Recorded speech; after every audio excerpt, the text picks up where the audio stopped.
ए चांदबी, बोलना इसको। अरे ओ प्रदीप भाई। हाँ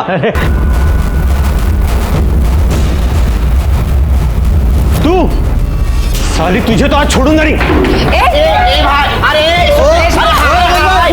दौड़ा के मारेगा क्या? हाय दैया।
बॉडी को सूटकेस में डाल के डंप किया गया है। एक कूड़ा बीनने वाले ने देखा और हमें इन्फॉर्म किया। सर देखने से तो आदमी लगता है, लेकिन इसने साड़ी पहन रखी है।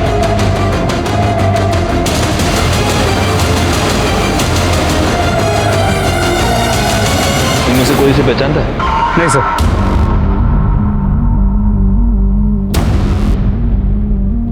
हो सकता है ये कोई आदमी हो या फिर कोई किन्नर। सवाल ये है कि इसे इस तरह से मारकर यहाँ पर डंप किसने किया है, और अगर ये आदमी है तो इसने ऐसा हुलिया क्यों बना के रखा है? अगर ये किन्नर है तो ये हो सकता है कि आपस में कोई लड़ाई हो गई हो और उसी में उसकी जान चली गई हो। ये लोग प्रोस्टिट्यूशन में भी इन्वॉल्व होते हैं, हो सकता है उसी चक्कर में किसी ने मार दिया हो। गायकवाड़, ये फूल देख रहे हो? लगता है मरने से पहले इसने कोई पूजा वूजा की है। आसपास कुछ मिला मर्डर वेपन वगैरह? नहीं सर। गायकवाड़, तुम एक काम करो, यहाँ आसपास के जितने भी पुलिस स्टेशन हैं वहाँ ये पता करो कि किसी आदमी या किन्नर की कोई मिसिंग रिपोर्ट फाइल हुई है क्या। सर इसे इस तरह मारकर सूटकेस में यहाँ पर कोई डंप क्यों करेगा?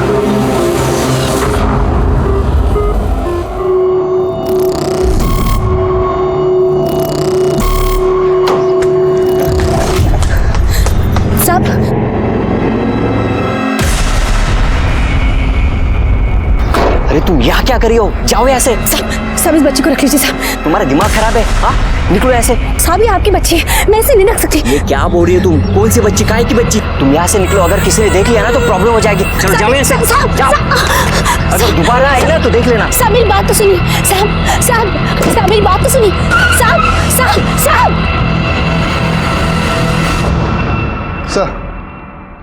सर, जहां हमें बॉडी मिली है उसके आगे एक सीसीटीवी कैमरा है, लेकिन सुबह होने तक वहां से 300 से ज्यादा गाड़ियां क्रॉस कर चुकी थी।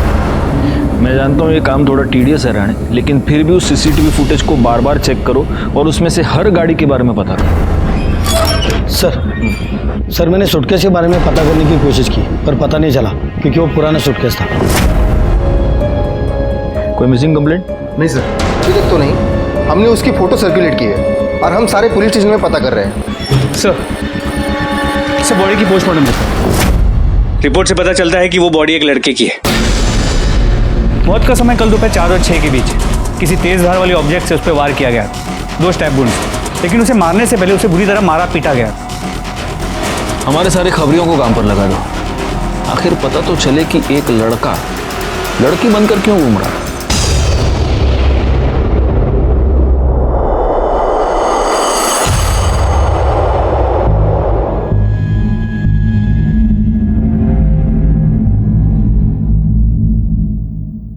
खूब पढ़ाई करो, खूब खुश रहो।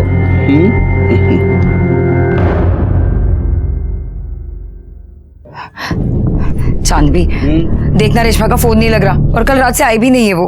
अरे छोड़ना, वो भाग गई होगी। वैसे भी वो मुझे सही नहीं लग रही थी। और हाँ तुझे बताती हूँ मैं, वो तो मुझे जन्म से किन्नर भी नहीं लगती थी। वैसे वो मिली कहाँ थी तुझे?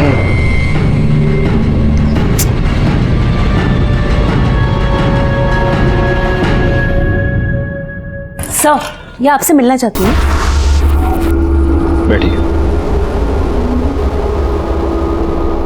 साहब वो परसों से मेरी दोस्त रेशमा लापता है और उसी दिन से उसका फोन भी बंद आ रहा है।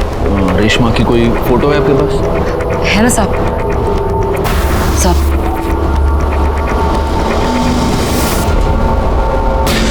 जी क्या? गायकवाड़, तुम्हारे पास जो फोटो दिखाओ इनको। साहब क्या क्या हुआ? देखिए ये फोटो।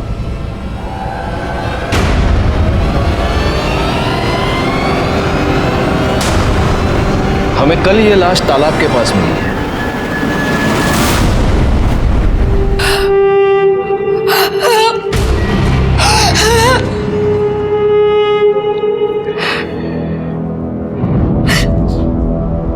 क्या तुम ये जानती थी कि रेशमा एक लड़की नहीं लड़का है?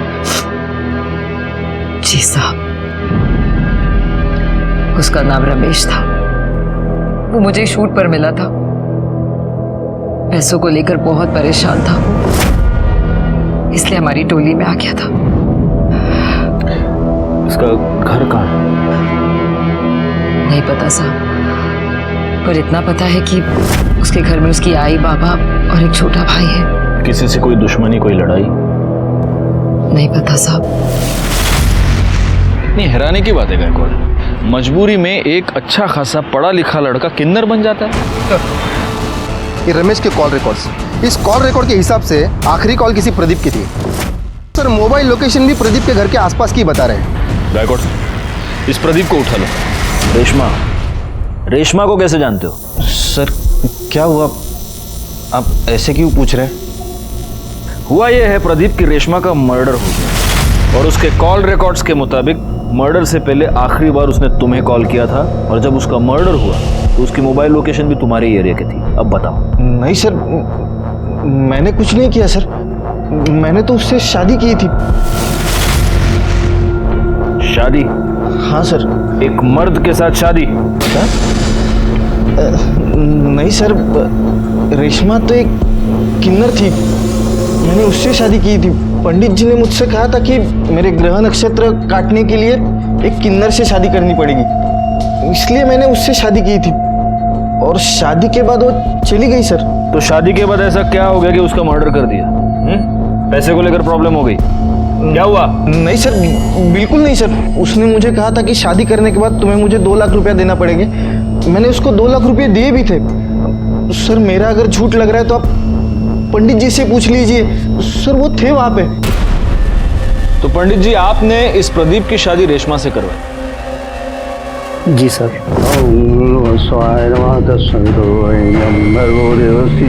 और शादी की विधि संपन्न होते ही मैं भी वहां से चला गया और रेशमा भी मेरे पीछे पीछे चली गई थी।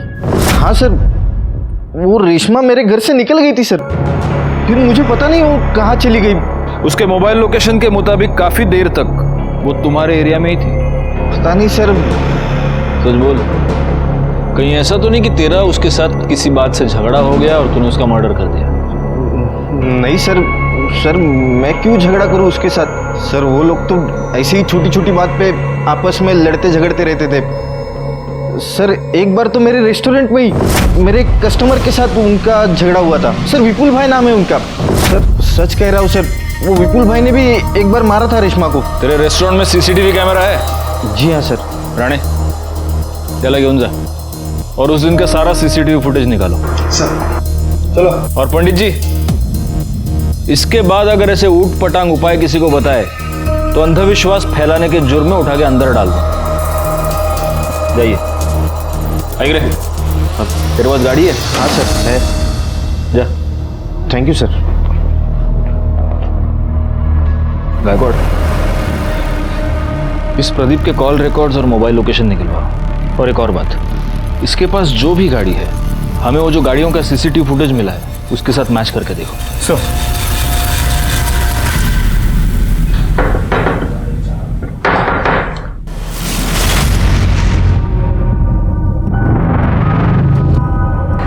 तुम यहाँ क्या कर रही हो? सब अपने बच्चे को रख लो, मैं नहीं रख पाऊंगी। अरे काहे की बच्ची, मरवाओगी क्या? चल निकल। सब मेरी बात तो सुनो।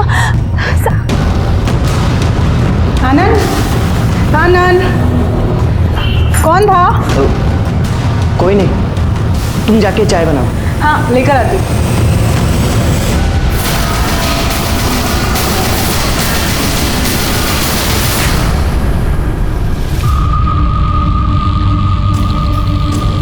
ये चांद, रेशमा और नाज, इनका आपस में रिश्ता कैसा? अरे क्या साहब, इनका तो हमेशा ही कुछ ना कुछ लगा रहता है। चाचा देना रे।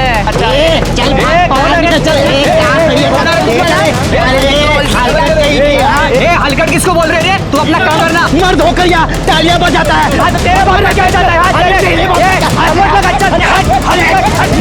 और ये जो चांद भी है ना, ये नकली किन्नरों से बहुत चिढ़ती थी। और रेशमा और नाज ये भी आपस में लड़ते थे। अरे काहे का झगड़ा साहब, इनके तो बीच चुम्मा चाटी लग रही थी। मैं खुद कई बार देखी। चांद भी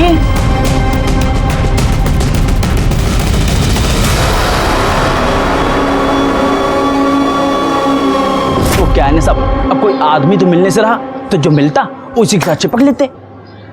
शुक्रिया। तो तुझे नकली किन्नरों से बड़ी प्रॉब्लम है, हाँ? क्यों नहीं होना चाहिए क्या साहब? एक तो भगवान ने हम पर अन्याय किया, वो क्या कम है कि ये मर्द लोग हमारी तरह तालियां बजाकर पैसे कमाते हैं, हमारे पेट पर लात मारते हैं। गुस्सा तो आएगा ना साहब? गुस्सा तो आएगा, सही। अब ये रमेश भी एक नकली किन्नर था, तो जाहिर है तुम्हें रमेश पर भी बहुत गुस्सा आता होगा। नहीं, ये कुछ बोली नहीं मुझे, लेकिन मैं इससे बोली कि उसका कहीं टाका बेड़ा है लड़के के साथ, लेकिन ये मानने कुछ तैयार नहीं थी। हाँ। कौन लड़के? वो सब क्या बोलूं आपको मैं।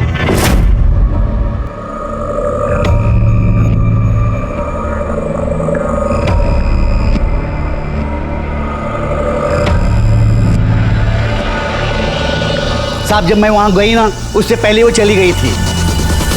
वो अगर मिलती ना तो वहीं के वहीं उसका सच झूठ खुलवा देती। हाँ। तो नाज, तुम्हें यह पता चल गया था कि रमेश का किसी के साथ चक्कर चल रहा था, किसी लड़की के साथ, तो गुस्सा तो तुम्हें भी आया होगा, क्योंकि तुम्हारा और रमेश का अफेयर चल रहा था। नहीं नहीं साहब। झूठ मत बोलो, मेरे पास गवाह है। जी साहब, मेरे को बुरा लगा था। और इसी वजह से जब रमेश और प्रदीप की शादी हुई, तब तुम प्रदीप के घर के बाहर रमेश का इंतजार कर रही थी। रमेश जब बाहर आया तब तुमने उसका मर्डर कर दिया। नहीं नहीं साहब, मैंने उसे नहीं मारा। मैं उसे कैसे मार सकती हूँ? मैं भले ही किन्नर हूँ, लेकिन मैं उससे सच्चा प्यार करती थी। प्यार के साथ यही तो परेशानी है नाज, हमें पता ही नहीं चलता कि प्यार कब जुनून बन गया। बैकवर्ड, तुम्हारी मोबाइल लोकेशन, इससे ये साफ पता चलता है कि जब रमेश और प्रदीप की शादी हो रही थी तब तुम प्रदीप के घर के बाहर ही थी। अब सच बोलो। नहीं नहीं साहब, मेरे को जब चांदी ने बताया तो बहुत बुरा लगा मेरे को। मेरे पास कोई सबूत नहीं था, इसलिए मैं रमेश को कुछ बोलना नहीं चाहती थी। इसलिए मैंने अपने मोहल्ले के एक बच्चे को उसका पीछा करने को कहा और वो उसकी फोटो खींचकर मुझे भेजे। इसी वजह से मैंने अपना मोबाइल दिया था। कौन बच्चा? गुड्डू। गुड्डू। उस दिन तुम रेशमा का पीछा करते हुए प्रदीप के घर तक गए थे, फिर तुमने वहां क्या देखा? तुमने रेशमा को उस घर से बाहर निकलते हुए देखा? मैंने देखा नहीं, मैंने थोड़ी देर इंतजार किया, फिर मैं खेलने चले गया। खेलने चले गए? चलो जाओ, अब भी जाके खेलो, जाओ, ले जाइए इसे।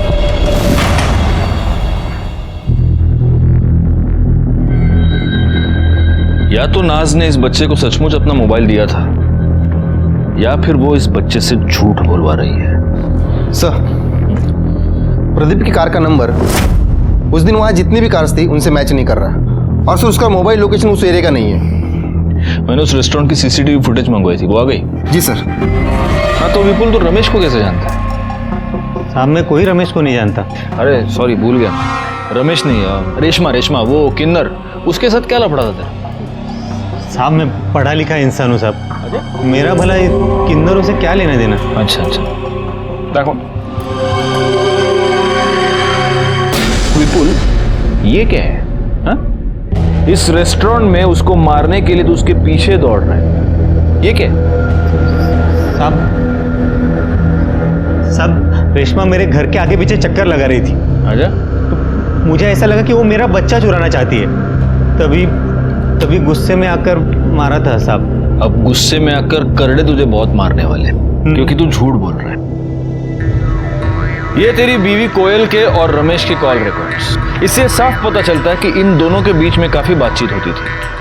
उनके मोबाइल लोकेशन से एक इंटरेस्टिंग बात पता चलती है कि ये दोनों आपस में कई बार मिल भी चुके थे, और उससे भी ज्यादा इंटरेस्टिंग बात ये है कि जब ये दोनों मिलते थे तब तू भी उनके आसपास ही होता था। तेरी मोबाइल लोकेशन भी यही बता रही है। अब सच बोल, मैं तो बहुत मार खाएगा तुझे। सब बता दो साहब। मैंने कोयल को रेशमा के साथ देखा था तो मुझे शक हो गया। अब मुझे लगा कि ये जरूर कुछ अलग चक्कर है।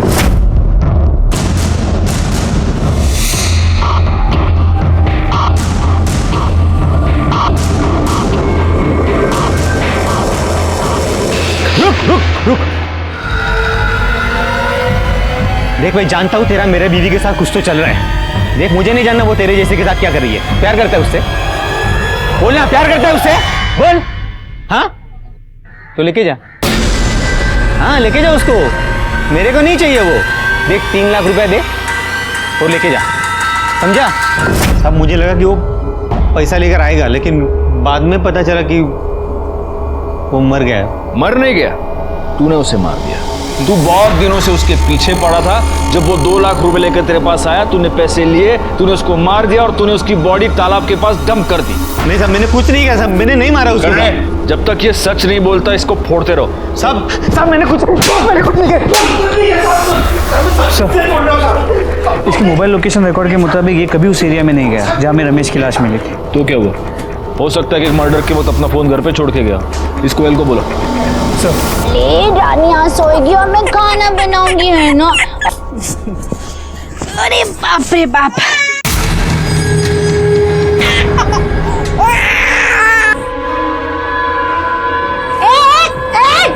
क्या कर रहे हैं? हाँ? मारी डालूंगा आज इसे। पूरा का पूरा तमाशा ही खत्म। छोड़ मेरी बेटी को। तेरी बेटी कहाँ करवा के आई? चल मार डाली। ताई बचाओ।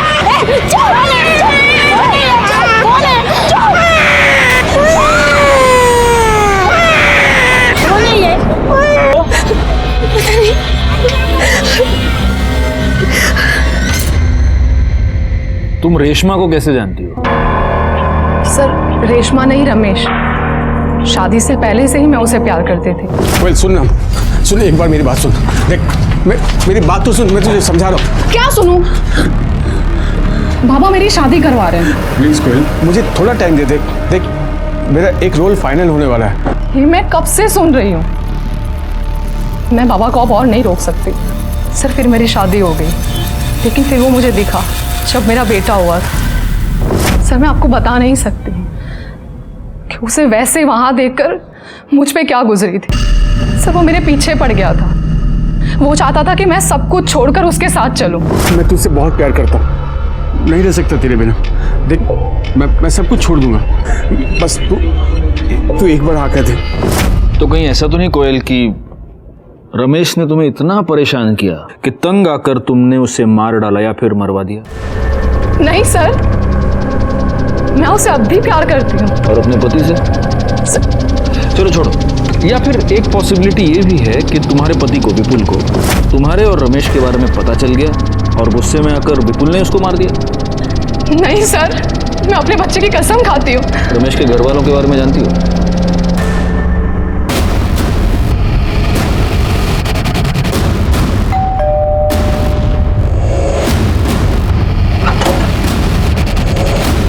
कहिए। हम रमेश के बारे में आपसे बात करना चाहते हैं। बाबा, ये रमेश भैया के बारे में कुछ बात करना चाहते हैं। हम किसी रमेश को नहीं जानते।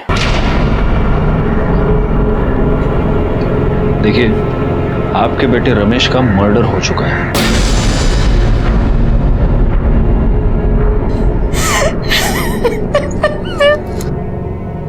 हाँ, तो जो इतना घटिया काम करेगा उसके साथ ये सब तो होना ही था ना। नाक कटा के रख दी थी उसने समाज में हमारी। साड़ी पहन के औरतों की तरह नाचता था वो। बाबा बाबा बाबा, मेरी बात तो सुनिए बाबा। ये है तू? अरे मैंने तो बेटा पैदा किया था, ये कैसे बन गया तू? देखिए मेरी बात तो अरे किसके साथ मुंह काला करके आई थी तू? ये मेरा बेटा तो नहीं हो सकता। बाबा, मैं आप ही का बेटा हूं, लेकिन आपने मुझे कभी अपना बेटा समझा ही नहीं। उन लोगों में शामिल हो गया था वो, और ये बात ऐसी नहीं है जो बहुत दिनों तक छुपती। एक ना एक दिन सबको पता चलना ही था।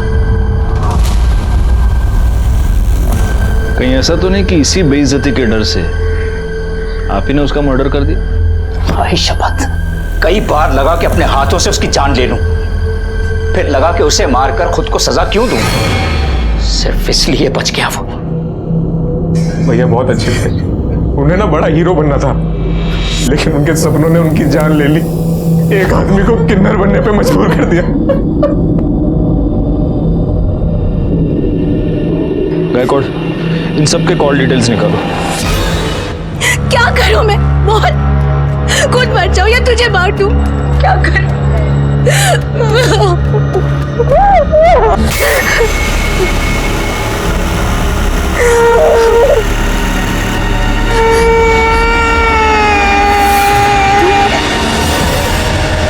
आशा, ए आशा, अरे बाहर पोलियो का टीका देने आए, रानी को लेके आना।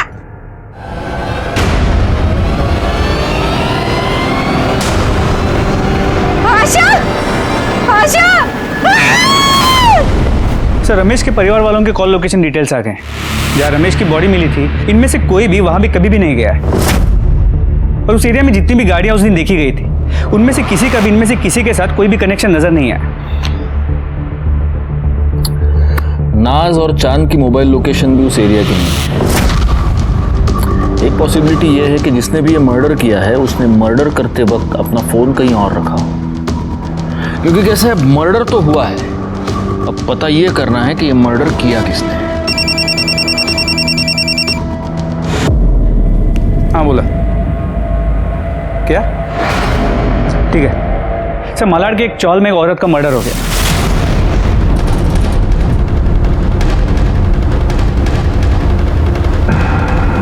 हटिए, चला चला आगे, चला आगे, चला चल भैया,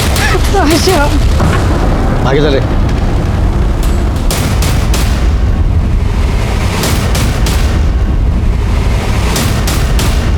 आप सब मैं सुबह को इधर आई तो ये मरी पड़ी थी।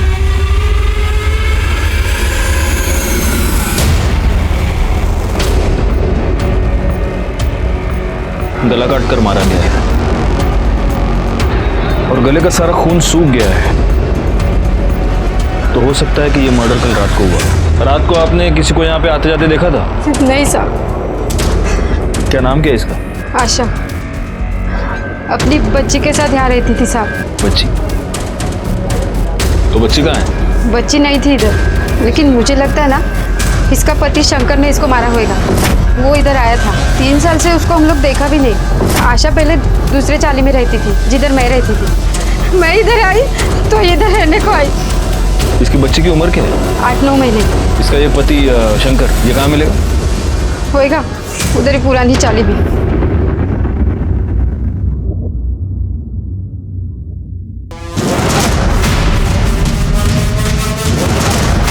शंकर। हाँ बोलो। तू ही है? हाँ खड़े मसला। अरे साहब क्या करे साहब? साहब कुछ नहीं किया मैंने। साहब कुछ नहीं किया। अरे साहब करड़े थांबा थांबा। इसका रिकॉर्ड 3 साल से दिल्ली जेल में बंद था चोरी के लिए, अभी अभी रिहा हुआ है। साहब जेल का खाना बहुत पसंद है तेरे को, इसलिए वापस वहाँ की बुकिंग करवा रहा है तू? हाँ साहब मैंने उसको नहीं मारा साहब। आपको तो पता है ना, मैं 3 साल साहब जेल में था। फिर ये बच्चा कहाँ से आ गया साहब? गुस्सा तो आएगा ही ना साहब। ऊपर से वो छोड़ के भी चली गई साहब। फिर मैं मंदिर गया, एक दिन देखा तो वो वहाँ पे वो झाड़ू पोछा कर रही थी। किसका बाप लेके घूम रही है? तू बता, तू कहाँ था 3 साल तक? मेरा छोड़, मैं जहन्नुम में था। तू ये बता, ये पहले बच्चा कहाँ से आया? तू मुझे छोड़कर चला गया। मेरे पास खाने के लिए पैसे नहीं थे, पैसे के लिए मैंने बच्चा पैदा किया। इसके माँ बाप कोई और है, मैंने सिर्फ पैदा किया इसे। साली झूठ बोलती है। इसके बाप के साथ सोई रहेगी तभी तो ये पैदा हुई ना। वो डॉक्टर किरण करके दी मेरे को ये बच्चा। मैं गधा दिखता हूँ तेरे को? जो कुछ भी बोलेगी मैं सुन लेगा। अब तो ना तू बचेगी ना तेरी ये बेटी। दे इधर। छोड़। रुक साले, भागती कहाँ है, रुक।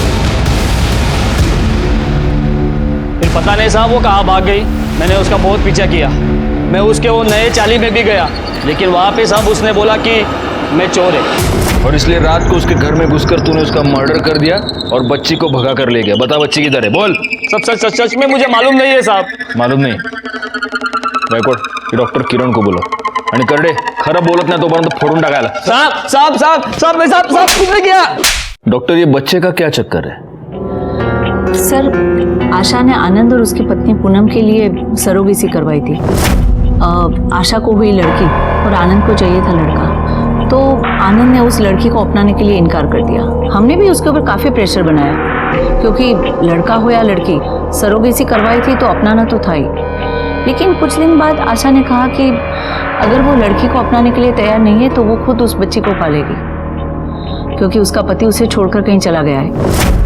और उस बच्ची में आशा ने अपना सहारा ढूंढ लिया। वैसे हमें ये शक है कि उसके पति शंकर ने ही उसकी जान ली है, लेकिन आपको कुछ और सस्पिशियस नजर आया इस केस में? अब कुछ दिनों से वो आनंद के पीछे पड़ी थी कि वो अपनी बच्ची को अपना ले।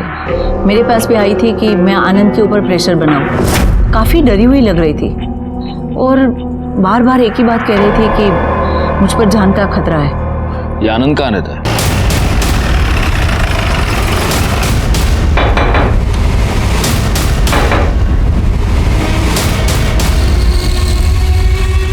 आनंद? Yes sir. आप आशा को जानते हैं? इससे पहले कि आप ना कह दें, मैं आपको एक बात बता दूं, हम डॉक्टर किरण से मिलकर ही यहां पर आए हैं।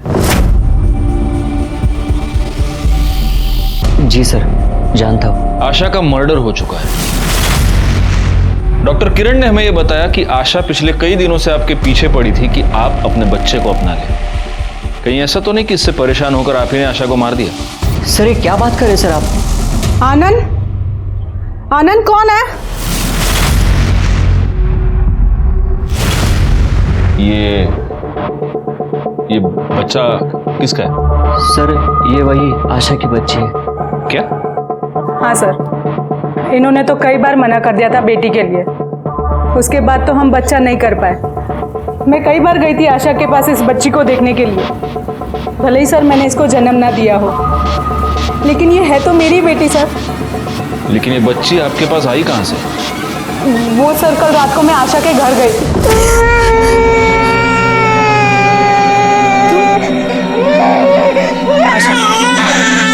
ये बच्चा मुझे दे दो। देखो वैसे भी ये तुमने मेरे लिए पैदा किया था, प्लीज आशा मुझे दे दो ये बच्चा। अगर मेरी मजबूरी ना होती तो इसे मैं अपने से कभी अलग नहीं करती।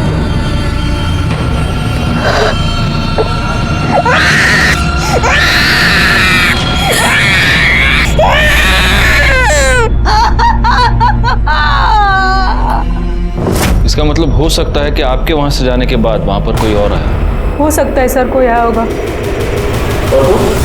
तुम तो ये बेटी चाहते नहीं थे, फिर अचानक से मन कैसे बदल लिया तुमने? क्या करता सर, ये जिद पे अड़ी थी।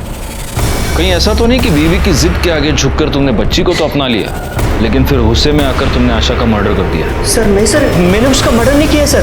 बैकआउट, इसको ले चलो साथ में और इसके सारे डिटेल्स भी निकालो। सर नहीं नहीं सर, नहीं सर, सुनिए सर, कहाँ लेके जा रहे हैं सर? सर, आशा की पोस्टमार्टम रिपोर्ट, उसे चाकू से मारा गया और इसके कॉल रिकॉर्ड्स। सर इसके अलावा पूनम के कॉल डिटेल से पता चला है कि आशा की मर्डर वाली रात उसकी मोबाइल की लोकेशन आशा के घर के पास की थी, लेकिन उसके पति आनंद की मोबाइल की लोकेशन वहाँ की नहीं थी। हो सकता है इस आनंद ने बड़े प्लानिंग के साथ आशा का मर्डर किया हो और इसलिए वो मर्डर करते समय अपना मोबाइल अपने घर पे ही छोड़ के गया था।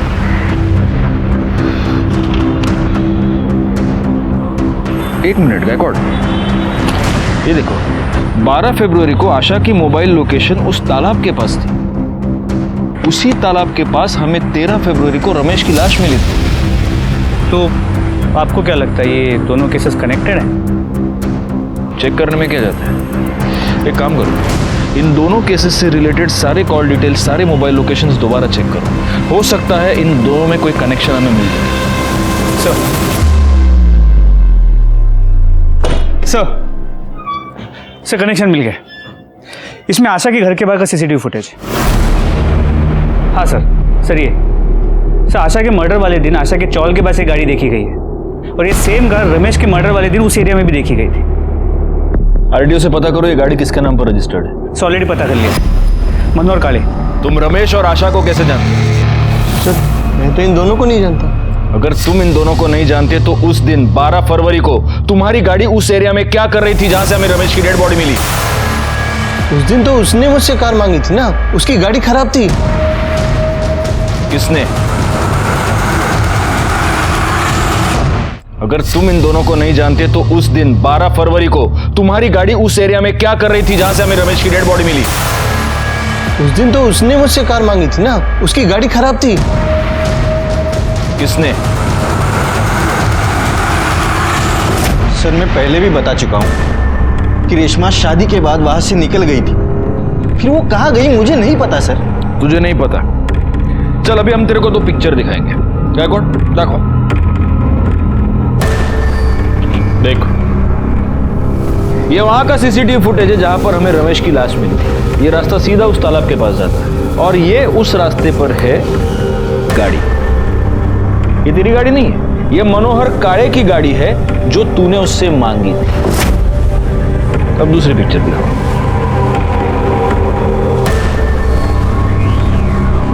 देख ये आशा के चौल, मेरे को नहीं इधर देख, आशा के चौल के बाहर की सीसीटीवी फुटेज।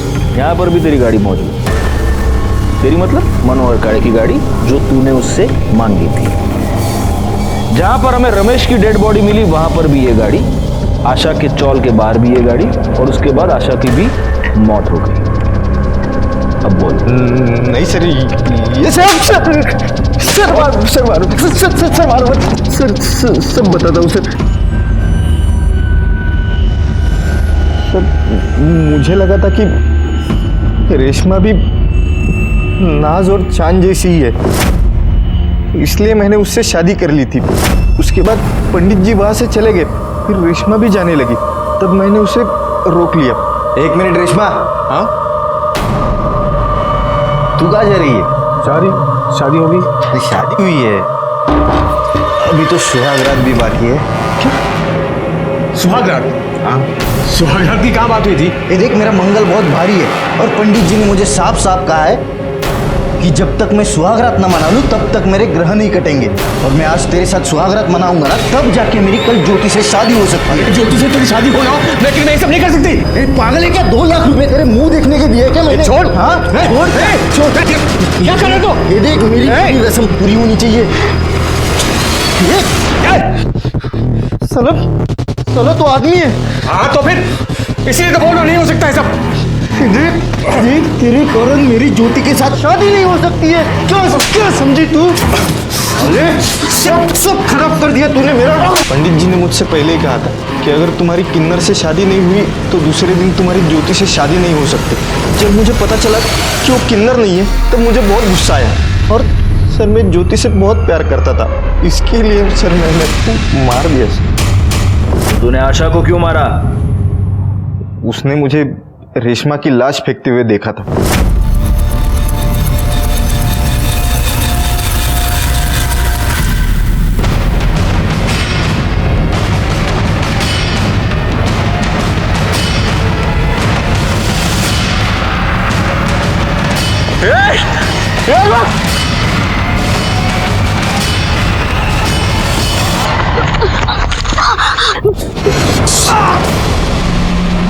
और उस दिन वो मेरे हाथ से बच गई। एक दिन वो मुझे मंदिर में दिखाई दी, फिर मैंने उसका पीछा किया और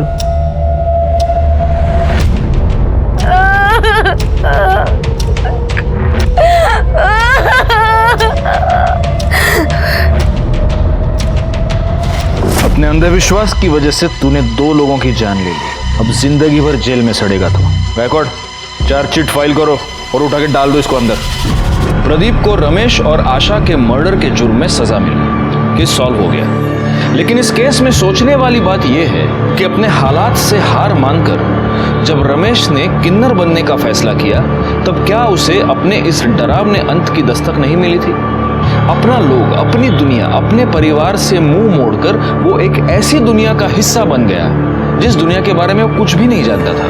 वो नाज से प्यार करने लगा था, इसमें कोई भी बुरी बात नहीं थी, लेकिन अपनी हकीकत से मुंह मोड़कर इतना बड़ा कदम उठाने से पहले उसे ये सोच लेना चाहिए था कि कुछ रास्तों पर चलकर वापस आना बहुत ही मुश्किल होता है। खैर, मैं सीनियर इंस्पेक्टर राजेश जाधव आपसे विदा लेता हूँ। दोबारा मिलूंगा, तब तक सतर्क रहिए और देखते रहिए क्राइम पेट्रोल दस्तक, क्योंकि मकसद बताना नहीं, बचाना है। जय हिंद।